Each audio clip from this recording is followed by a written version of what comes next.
Hello guys, welcome to English education students. आज हम पढ़ने वाले हैं क्लास 10th की ज्योग्राफी के थर्ड चैप्टर के वेरी शॉर्ट क्वेश्चन आंसर। इससे पहले हम 2 चैप्टर अपने ऑलरेडी कंप्लीट कर चुके हैं। चैप्टर का नाम है वाटर रिसोर्सेज। आज हम वेरी शॉर्ट क्वेश्चन आंसर करेंगे, उसके बाद हम शॉर्ट और लॉन्ग क्वेश्चन आंसर को पढ़ने वाले हैं। तो अगर आपने वो सभी वीडियोज़ नहीं देखी हैं जो हम पढ़ा चुके हैं तो डिस्क्रिप्शन बॉक्स में आपको लिंक मिलेगा, वहाँ से आप उन सभी वीडियो को देख सकते हैं। अगर आपको इंग्लिश से रिलेटेड कोई भी टॉपिक पढ़ना है तो आप चैनल पर विजिट कर सकते हैं। अगर आप न्यू विजिटर हैं तो चैनल को सब्सक्राइब कर सकते हैं। तो चलिए स्टार्ट करते हैं। सबसे पहले पूछा जा रहा है वाटर स्कार्सिटी क्या है। वाटर स्कार्सिटी मतलब पानी की कमी क्या है, क्यों है। Water scarcity may be an outcome means होता है परिणाम, ठीक है, of large and growing population and consequent greater demand for water and unequal access to it. तो देखिए, सबसे पहले तो हम जान लेते हैं कि वाटर स्कार्सिटी जो है पॉपुलेशन के बढ़ने से हो रही है। जैसे जैसे पॉपुलेशन बढ़ रही है तो इसका क्या परिणाम हो रहा है कि ज़्यादा डिमांड बढ़ रही है वाटर की और अनइक्वल एक्सेस हो रहा है। अनइक्वल एक्सेस का मतलब है किसी सोशल ग्रुप को ज़्यादा पानी प्रोवाइड किया जा रहा है, किसी को कम प्रोवाइड किया जा रहा है। तो ये जो अनइक्वल एक्सेस है इसे भी हम वाटर स्कार्सिटी कह सकते हैं। आगे देखते हैं, explain the causes of water scarcity. Water scarcity के हमें कारण बताने हैं। Water scarcity is caused by over exploitation. बहुत ज़्यादा एक्सप्लॉयटेशन हो रहा है, पानी बहुत बर्बाद हो रहा है और उसे बहुत ज़्यादा निकाला जा रहा है। हम ग्राउंड वाटर की बात कर लेते हैं तो बहुत ज़्यादा पानी का यूज़ किया जा रहा है। यहाँ पर यही बात बताई जा रही है कि एक्सेसिव यूज़ हो रहा है एंड अनइक्वल एक्सेस हो रहा है। वही बात बताई गई है कि बराबर मात्रा में सबको पानी नहीं मिल रहा है। इसकी ये अनइक्वल है, जो पानी को जो है बराबर मात्रा में सभी सामाजिक ग्रुप्स को नहीं मिल रहा है। Define the term dam. Dam के बारे में पूछा जा रहा है। डैम क्या है। Dam is a barrier constructed across the waterway to control the flow और raise the level of water. तो डैम क्या है। डैम एक बैरियर है, इज अ बैरियर, जो कहाँ पर बनाया दिया जाता है, जो वाटर वे है यानी कि पानी का जो रास्ता है जहाँ से वो फ्लो कर रहा है उसे कंट्रोल करने के लिए एक बैरियर बना दिया जाता है, उसे हम डैम कहते हैं, ठीक है।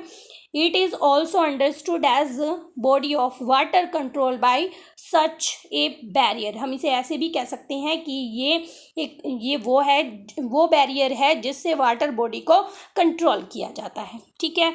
आगे देखते हैं, give an example where ancient large hydraulic structure was built. कहाँ पर बना था एनीसेंट लार्ज हाइड्रोलिक स्ट्रक्चर। तो देखिए यहाँ पर बताया गया है in the first century BC में श्रीनगवीरापुरम ये जगह का नाम दिया गया है। कहाँ पर है। नियर इलाहाबाद के पास में है। इन नॉर्थ इंडिया में had sophisticated water harvesting system to control flood water of Ganga के फ्लड वाटर को कंट्रोल करने के लिए बनाया गया था। How are dam responsible for causing flood. देखिए, डैम्स जो हैं कैसे फ्लड को लाते हैं, किस तरह से डैम्स की वजह से बाढ़ आ जाती है। Ironically the dam that were constructed to control flood have triggered flood due to sedimentation आपने पढ़ा है ना, वही है सेडिमेंटेशन की। उसके नीचे जो है बहुत ज़्यादा जमाव हो जाता है दूसरी चीज़ों का। In the reservoir. तो देखिए, जितने भी जलाशय होते हैं, रिजर्वायर मीन्स होता है जलाशय, या जितने भी डैम्स होते हैं उनकी बात की जा रही है। तो डैम्स जो हैं क्यों बनाए गए थे। डैम्स बनाए गए थे कि हम फ्लड को कंट्रोल कर सकें, लेकिन सेडिमेंटेशन होने की वजह से जितने भी जलाशय हैं उनमें सेडिमेंटेशन होने की वजह से वापस से फ्लड आ जाती है। Big dam can be unsuccessful in controlling flood at the time of excessive rainfall. जैसे ही बारिश ज़्यादा होती है तो ये जो फ्लड का पानी होता है ना, कंट्रोल ही नहीं हो पाता है। Release of water from dams during aggravated the flood situation. जैसे ही बहुत ज़्यादा पानी आता है यानी कि बारिश होती है तो पानी को जो है छोड़ना पड़ता है, डैम से छोड़ना पड़ता है। मतलब बहुत ज़्यादा फ्लड की सिचुएशन और ज़्यादा जो है ख़राब हो जाती है। जब पहले से ही बाढ़ आ रही हो और जो डैम्स है उसमें से भी पानी छोड़ दिया जाए तो और ज़्यादा कंडीशन ख़राब हो जाती है। तो यही बात बताई गई है कि डैम्स जो है रेस्पॉन्सिबल हैं फ्लड के लिए। When were multipurpose project launched in India? Multipurpose project कब लॉन्च किए गए भारत में? Multipurpose project were launched in India after independence, स्वतंत्रता के बाद उन्हें लॉन्च किया गया। What is damn? डैम क्या है? डैम इज अ बैरियर, ये क्वेश्चन हम ऊपर भी पढ़ चुके हैं। Across flowing water that obstruct direct or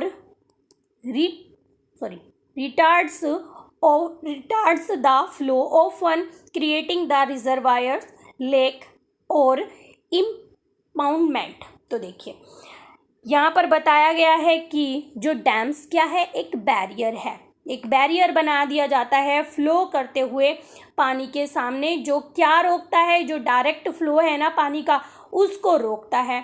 और क्या क्रिएट कर दिए जाते हैं? जलाशय क्रिएट कर दिए जाते हैं, पौंड बना दिए जाते हैं, लेक बना दी जाती है, तो उसे हम डैम कहते हैं। ठीक है, जहाँ पर पानी को इकट्ठा करके रख लिया जाता है ना। इम्पाउंडमेंट का मतलब होता है चार दीवारी कर देना, आप समझ सकते हैं। ठीक है, तो यहाँ पर पानी को जो है इकट्ठा कर लिया जाता है, इसे हम डैम कहते हैं। What were kuls and guls? Kuls and guls क्या थे? देखिए, these are the diversion channel for irrigation purpose. ये जो है डाइवर्जन चैनल होते हैं जो सिंचाई करने के पर्पज से बनाए जाते हैं। These are mainly use in western Himalayas for water harvesting and agriculture. ये कहाँ पर यूज़ किए जाते हैं? वेस्टर्न हिमालयाज में इनको यूज़ किया जाता है। किस पर्पज़ के लिए? वाटर को हार्वेस्ट करने के लिए और एग्रीकल्चर करने के लिए, कृषि करने के लिए, खेती बाड़ी करने के लिए। ठीक है, नेक्स्ट क्वेश्चन है, how did people in West Bengal practice water harvesting? तो जो लोग हैं वेस्ट बंगाल के, वो किस तरह से वाटर को हार्वेस्ट करते हैं? In the flood plain of Bengal people developed inundation channels. वो जो है इनंडेशन चैनल बना देते हैं टू इरीगेट दियर फील्ड, अपने खेतों को इरीगेट करने के लिए। ठीक है, तो वो जो एक चैनल बना लेते हैं अपने खेतों को, जैसे कि अभी ऊपर बताया कि वाटर को हार्वेस्ट कर लिया जाता है, पानी को इकट्ठा करके रख लिया जाता है, तो इसी तरह से ये भी इनंडेशन चैनल बना लेते हैं और बाद में अपनी अपने खेतों को इरीगेट करते हैं। Give one argument in favour of multipurpose project. Multipurpose project के फेवर में आप एक आर्ग्यूमेंट देना है। ठीक है, तो multipurpose project by regulating water flow help to control flood. तो ये क्या करता है? वाटर फ्लो को रेगुलेट करता है और फ्लड को क्या करने के लिए? कंट्रोल करने के लिए। वैसे तो अभी आपने पढ़ा है कि इससे प्रॉब्लम भी क्रिएट होती है। ठीक है, आगे देखते हैं। नेक्स्ट क्वेश्चन है, what is the viable alternative of multipurpose project? तो यहाँ पर पूछा गया है कि अगर मल्टीपर्पज प्रोजेक्ट हम ना बनाएं तो हमारे सामने क्या एक अल्टरनेटिव हो सकता है। ठीक है, तो rising resistance against the multipurpose project water harvesting system was a viable alternative both socio-economically and environmentally। तो देखिए यहाँ पर बताया गया है कि मल्टीपर्पज प्रोजेक्ट एक तरफ है, हम क्या कर सकते हैं इससे अलग, हम जो है वाटर हार्वेस्टिंग सिस्टम को अपना सकते हैं। ये एक अल्टरनेट हमारे पास होता है और ये जो है सामाजिक रूप से भी, आर्थिक रूप से भी और हमारे एनवायरनमेंट को भी फायदा करता है। ठीक है, आगे देखते हैं।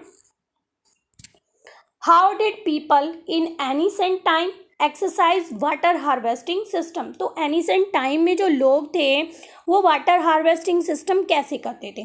People had depth knowledge of rainfall regimes and soil type and developed wide ranging technique to harvest rainwater, underground water, river water, flood water in keeping with the local ecological condition and the and their water needs. तो देखिए जो ancient लोग थे ना, वो जो लोग थे उन्हें बहुत ज़्यादा नॉलेज थी किस तरह से रेनफॉल होने वाली है, मिट्टी का क्या टाइप है, किस तरह से वो जो है इन सब टेक्निक को यूज़ करते हुए, जैसे वाटर हार्वेस्ट वो किस तरह से कर सकते हैं, किस तरह से रेन वाटर को हार्वेस्ट कर सकते हैं।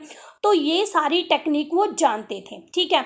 किस तरह से वो रिवर वाटर को, फ्लड वाटर को किस तरह से वो यूज़ कर सकते हैं, उन्हें सारी नॉलेज होती थी कि लोकल इकोलॉजिकल कंडीशन क्या है, मतलब कितनी मात्रा में उस जगह पर पानी हमें मिल सकता है, वो ये सारी चीज़ें देखते थे। और उनकी क्या ज़रूरतें हैं, पानी को लेकर उनकी क्या ज़रूरतें हैं, वो ये सारी चीज़ें देखते थे। तो इस तरह से वो वाटर हार्वेस्टिंग सिस्टम को यूज़ करते थे, ठीक है। आगे देखते हैं, what will be the consequence if the fresh water is not conserved now. अगर अब फ्रेश वाटर को कंजर्व ना किया जाए तो इसका क्या प्रभाव होगा। If fresh water is not conserve now, अगर फ्रेश वाटर को भी कंजर्व ना किया जाए, then in near future all the living being will suffer from water shortage. मतलब पास में ही जो आने वाला फ्यूचर है ना, जल्दी की बात हो रही है, अभी पास की बात हो रही है, वो जितने भी लिविंग बीइंग्स हैं ना, वो वाटर शॉर्टेज को सफ़र करेंगे, यानी कि उनके सामने वाटर शॉर्टेज होगी। एंड फूड क्राइसिस, और खाने को लेकर भी हाहाकार मच जाएगी। Food crops could not grow without adequate moisture, besides our ecosystem will get disturb. तो देखिए जो फूड क्रॉप्स है ना, उन्हें ग्रो नहीं किया जा सकता अगर उन्हें सही मात्रा में मॉइस्चर ना मिले, ठीक है। और अब हमारा जो इकोसिस्टम है ना, वो पूरी तरह से डिस्टर्ब हो जाएगा। नेक्स्ट क्वेश्चन देखते हैं, what is the number of renewable resources in India. ठीक है, तो कितना है 1897 per annum as per 1999 estimate लगाया गया है, ठीक है। आगे देखते हैं question number 22, what is the recent demand of Narmada Bachao Andolan. Narmada Bachao Andolan की क्या डिमांड है। Its recent demand is to enable poor citizen.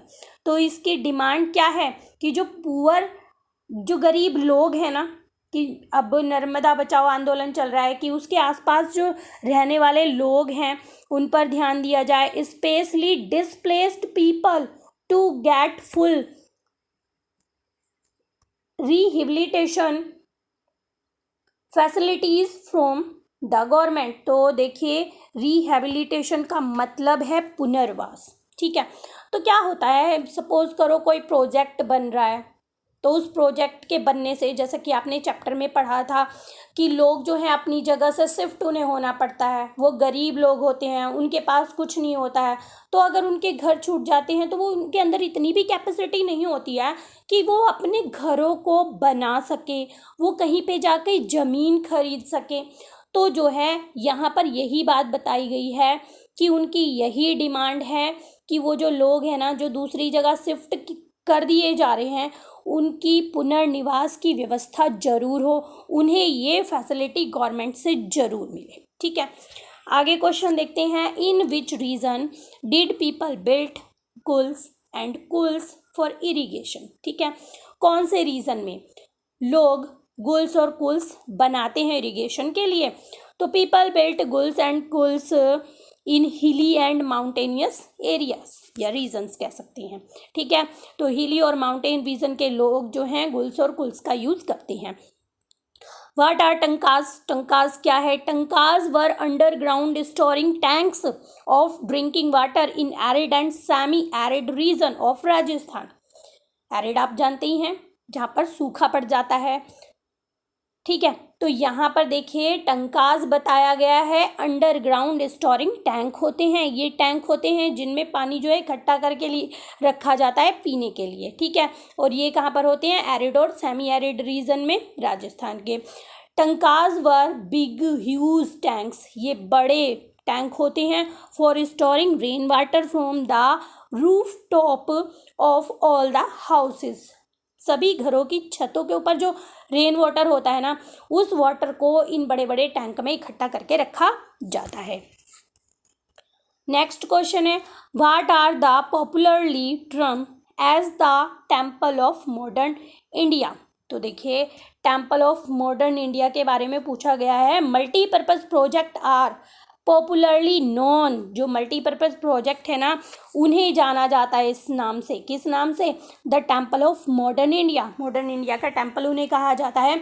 And it was first term by our first prime minister Jawaharlal Nehru. और ये जो बात है, ये जो शब्द है, सबसे पहले ये हमारे प्राइम मिनिस्टर, जो हमारे पहले प्राइम मिनिस्टर थे जवाहरलाल नेहरू, उन्होंने यहाँ पर उसे कहा था।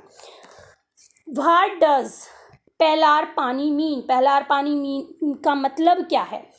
रेन वाटर और पैलार पानी, यानी कि पैलार पानी रेन वाटर को कहा गया है। As commonly refer to in parts of Rajasthan is considered the purest from the natural water. ठीक है, तो इसे क्या माना जाता है? राजस्थान के कुछ भाग में माना जाता है इसको बिल्कुल सबसे ज़्यादा प्योर पानी माना जाता है। ठीक है, ऑफ नेचुरल वाटर। आगे क्वेश्चन है, what did people do in the flood plains of Bengal to irrigate their field. तो जो फ्लड प्लेन ऑफ बंगाल है, वहाँ के जो लोग हैं वो अपने फील्ड को इरीगेट करने के लिए क्या करते हैं? They develop inundation. इनंडेशन अभी आपको बताया था कि वो पानी का जो सैलाब होता है ना, उसको इकट्ठा कर लेते हैं, तो वो इनंडेशन चैनल बना लेते हैं अपने खेतों को इरीगेट करने के लिए। ठीक है, आगे देखते हैं। नेक्स्ट क्वेश्चन है question number 28। Water from dirty Pond's and sewage evaporate and become cloud in the sky. तो ये सब आप जानते ही हैं कि जो डर्टी पॉन्ड्स होते हैं ना और सेवेज होते हैं, मतलब गंदी जगह होती है, गंदा पानी जो इकट्ठा होता है वो इवेपरेट हो जाता है और क्या बन जाता है? बादल बन जाता है आसमान में। Then rain as pure water into lakes ponds, और फिर वही पानी जो है बिल्कुल प्योर होके आता है, लेक्स में होता है, वो पॉन्ड्स में होता है। Taking this situation into account, in which type of resource you may classify, किस तरह से मतलब इस रिसोर्स को आप क्लासीफाई करोगे? As water is recycled from impure to pure. तो जो वाटर होता है वो रिसाइकिल होता है, पहले इम्प्योर होता है, इम्प्योर से वो क्या बन जाता है? प्योर बन जाता है। It may be classified as renewable resources. हम इसे क्या कह सकते हैं? रिन्यूएबल रिसोर्सेज कह सकते हैं। आगे देखते हैं, Why is the practice of rooftop rain water, क्यों होता है? ठीक है, रूफटॉप रेन वाटर क्यों, यहाँ पर क्वेश्चन हमारा भी अधूरा है। ठीक है, Why is the practice of rooftop rain water harvesting on decline in western Rajasthan. तो वेस्टर्न राजस्थान में जो रूफटॉप रेन वाटर हार्वेस्टिंग था ना, वो डेक्लाइन क्यों हो रहा है? वो खत्म क्यों हो रहा है? पतन उसका क्यों हो रहा है? इट इज़ बिकॉज, ऐसा इसलिए हो रहा है, plenty of water is available to them, क्योंकि उन्हें काफ़ी मात्रा में, पर्याप्त मात्रा में पानी मिल रहा है। Due to the perennial Rajasthan canal, जो पूरे साल जो हैं नहरें हैं ना राजस्थान की, अब जो नहर चल रही हैं राजस्थान में, जो नहरें हैं उनसे उन्हें पानी जो है प्रोवाइड किया जा रहा है। इस वजह से ये जो उनका हार्वेस्टिंग सिस्टम था ना, वो धीरे धीरे डेक्लाइन की तरफ जा रहा है। What is bamboo drip irrigation? Bamboo drip irrigation क्या है? देखिए, in Meghalaya a 200-year-old system of tapping stream आप जानते ही हैं, झरने होते हैं, एंड स्प्रिंग वाटर जो ऊपर से पानी गिरता है, by using bamboo pipes is practice, it is called bamboo drip irrigation. तो देखिए, मेघालय में ये जो सिस्टम चला आ रहा है ये 200 साल पुराना है, इसका यूज़ किया जा रहा है। और वो क्या करते हैं, बैम्बो पाइप का यूज़ करते हैं वो, और इसे मतलब इरिगेशन करने के लिए बैम्बो पाइप का यूज़ करते हैं। आप जानते हैं कि बैम्बो के बीच में क्या होता है, एक होल होता है, उससे वो जो ऊपर से स्ट्रीम से पानी गिरता है ना, उसको वो लेते हैं और अपनी फील्ड्स को इरिगेट करते हैं। तो इसको बैम्बो ड्रिप इरिगेशन कहा जाता है। Name the river on which the Mettur dam had been built. कहाँ पर बनाया गया, कावेरी नदी के ऊपर। What is the importance of Hirakud project. Hirakud project की क्या इम्पोर्टेंस है। Hirakud project is the largest mud wall hydraulic structure on river Mahanadi in Orissa. तो देखिए ये जो हीराकुंड प्रोजेक्ट है ना, ये सबसे लार्जेस्ट मड वॉल का मतलब है मिट्टी की बनी हुई दीवार का है, ये हाइड्रोलिक स्ट्रक्चर है। कौन सी नदी के ऊपर, महानदी के ऊपर, और कहाँ पर, उड़ीसा में। ठीक है, मड वॉल यानी कि मिट्टी से बनी हुई दीवार है वहाँ पर। Name the two region of India which suffer from water scarcity. पानी की जो कमी फेस कर रहे हैं ना, 2 रीजन के नाम बताने हैं, राजस्थान एंड गुजरात। सिंपल सा क्वेश्चन है। Name some hydraulic projects on Damodar river basin. ठीक है, कुछ हाइड्रोलिक प्रोजेक्ट के नाम बताने हैं जो दामोदर रिवर पे बने हुए हैं। देखिए यहाँ पर दिया गया है, Tilaiya, Konar, Maithon and Panchet are major hydraulic project on Damodar river basin.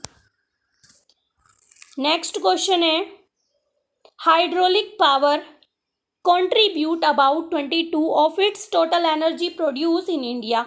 Why it is not increase as its neighbor have more 30% hydel power. तो देखिए यहाँ पर बताया गया है कि जो इंडिया है उसमें कितनी एनर्जी, मतलब जो हमारी हाइड्रोलिक पावर है, कितनी एनर्जी प्रोड्यूस होती है इंडिया में, 22% होती है। तो पूछा गया है कि इसे बढ़ाया क्यों नहीं जा रहा है, जबकि जो हमारे नाइबर्स हैं यानी कि जो हमारे पड़ोसी देश हैं वो कितना यूज़ कर रहे हैं, 33% पावर को यूज़ कर रहे हैं। तो देखिए, मैनी रिवर्स इन इंडिया, बहुत सी जो रिवर्स है ना इंडिया में, आर सीजनल, वो सीजनल है यानी कि पूरे साल वो चलती नहीं है, बहती नहीं है। And unfit to obtain hydel power, और वो अनफिट भी हैं, उनसे हाइडल पावर को नहीं लिया जा सकता है। And public opposition also puts obstacle means होता है बाधा डालना, इन सच प्लान्स। और बताया गया है कि लोग जो हैं वो भी विरोध करते हैं इस तरह के प्रोजेक्ट्स का। तो इसलिए इस प्लान में ये सारी चीज़ें बाधा डालती हैं। कौन कौन सी, एक तो जो हमारी सभी रिवर्स हैं वो उसमें से कुछ रिवर्स जो है सीजनल हैं, वो पूरे साल नहीं चलती हैं, कुछ अनफिट हैं, और कुछ लोग जो हैं विरोध करते हैं, इससे ये जो प्लान है इसमें बाधा आती है। ठीक है, नेक्स्ट क्वेश्चन देखते हैं, by which method the water of perennial spring is diverted to agriculture field. By which method, किस मेथड के द्वारा जो स्प्रिंग वाटर होता है ना, जो मतलब हमेशा चलता रहता है, उसे डाइवर्ट किया जाता है एग्रीकल्चर करने के लिए। ठीक है, by the method of bamboo drip, ऊपर भी हमने पढ़ लिया है। बैम्बो ड्रिप से, ये जो मेथड है ना बैम्बो ड्रिप इरिगेशन है, इस मेथड से in Meghalaya the spring water reaches the field. इस मेथड से जो पानी है वो मेघालय में खेतों तक पहुंचता है। नेक्स्ट क्वेश्चन देखते हैं, inter state river water dispute increased significantly, why so. ऐसा क्यों होता है कि ये जो रिवर वाटर है ना, इसकी वजह से जो झगड़े हैं वो बढ़ रहे हैं। क्यों बढ़ रहे हैं, देखिए, damming and over exploitation of river water. सबसे पहली बात तो डैमिंग हो रही है, पानी के फ्लो को जो है पहले ही रोक लिया जाता है। फिर ओवर एक्सप्लॉयटेशन हो रहा है रिवर वाटर का। ऑन अप स्ट्रीम रिड्यूस, मतलब जहाँ से रिवर के ऊपरी, जैसे रिवर है एक जगह है जहाँ ऊपर की तरफ जो जगह है वहीं पर एक्सप्लॉइट हो रहा है, पानी का ओवर यूज हो रहा है, तो नीचे तक तो पानी आता ही नहीं है। Reduce the quantity of water down stream, मतलब उसकी जो क्वांटिटी होती है ना पानी की वो कम हो जाती है नीचे आते आते। That creates disputes among states of sharing water resources, और इन्हीं चीज़ों को लेकर ये जो वाटर है ये शेयर नहीं हो पा रहा है, यही तो झगड़े का कारण है। यानी कि सपोज करो कि एक पाइप है, ठीक है, और वो लोकल में पानी दे रहा है, बहुत सारी टैप्स जो हैं स्टार्टिंग में ही लगा दी गई हैं, वहाँ से पहले अगर पानी को खोल दिया जाए तो क्या आगे तक पानी पहुँच पाएगा? नहीं। तो बिल्कुल वही वाली सिचुएशन हो रही है कि नदी में ना अप स्ट्रीम पर ही पानी को यूज़ कर लिया जा रहा है, बहुत ज़्यादा एक्सप्लॉयटेशन हो रहा है, बहुत ज़्यादा यूज़ हो रहा है, डैम बना दिए गए हैं, तो पानी जो है जहाँ तक पहुँच जाना चाहिए था, रिवर का फ्लो जो है रुक जाता है और क्वांटिटी वाटर की कम हो जाती है, जिससे ये झगड़े जो हैं बढ़ जाती हैं। अब आ जाता है हमारा लास्ट क्वेश्चन, उसके बाद हम पढ़ेंगे short question answer. Besides food and sedimentation, what are the other negative consequences of multipurpose project? तो देखिए, खाने की सेडिमेंटेशन की बात तो छोड़ ही दो, ये तो है ही है। What are the other negative, और दूसरे गलत प्रभाव क्या पड़ रहे हैं मल्टीपर्पज प्रोजेक्ट के? Multipurpose project induce other problems like earthquake, मतलब फूड और सेडिमेंटेशन तो है ही है, तो ये जो मल्टीपर्पज प्रोजेक्ट है ना ये क्या बढ़ा रहे हैं, जैसे कि अर्थक्वेक की प्रॉब्लम को बढ़ा रहे हैं, ठीक है। और कैसे होती है earthquake? Due to increase water pressure on the rock floor, तो ये जो वाटर का प्रेशर है ना ये बहुत ज़्यादा बढ़ जाता है रॉक फ्लोर पर, जिसकी वजह से अर्थक्वेक होती है। Water borne disease and paste, तो अब जब वाटर जो मल्टीपर्पज़ प्रोजेक्ट होते हैं पानी को रोक लिया जाता है तो उससे बहुत सारी बीमारियां भी फैलती हैं और उसमें हानिकारक जीव भी पनप जाते हैं, ठीक है। तो यहाँ पर देखिए फ्लड, यहाँ पे मैंने शायद फूड बता दिया था, तो फ्लड है, फ्लड और सेडिमेंटेशन को छोड़ दो, ये तो मेन कारण है ही मल्टीपर्पज़ प्रोजेक्ट का। तो इसके अलावा जो है हम देख पा रहे हैं कि अर्थक्वेक एक बड़ा कारण है इसका, और जो बीमारियां फैलती हैं, जैसे पानी से बहुत सारे कीड़े मच्छर ये सारी चीज़ें पनप जाती हैं, जिससे क्या होता है बहुत सारी बीमारियां फैलती हैं। या कई बार जो कुछ बड़े जानवर होते हैं उसमें बहकर चले आते हैं, उनकी डेथ हो जाती है, जिससे वहाँ पर पूरी बदबू फैल जाती है। तो ये सभी कारण हैं कि ये भी मल्टीपर्पज़ प्रोजेक्ट की वजह से ऐसा हो रहा है, और ये भी एक प्रॉब्लम है। तो इस तरह से आपके शॉर्ट क्वेश्चन आंसर होते हैं कंप्लीट। यहाँ पर हमने मोस्टली सभी क्वेश्चंस को कंप्लीट कर लिया है जो इस चैप्टर से बन सकते हैं। आने वाली वीडियोस में हम शॉर्ट क्वेश्चन आंसर को पढ़ेंगे एंड लॉन्ग क्वेश्चन आंसर को पढ़ेंगे। तो मिलते हैं अपने नेक्स्ट टॉपिक में, तब तक के लिए बाय बाय।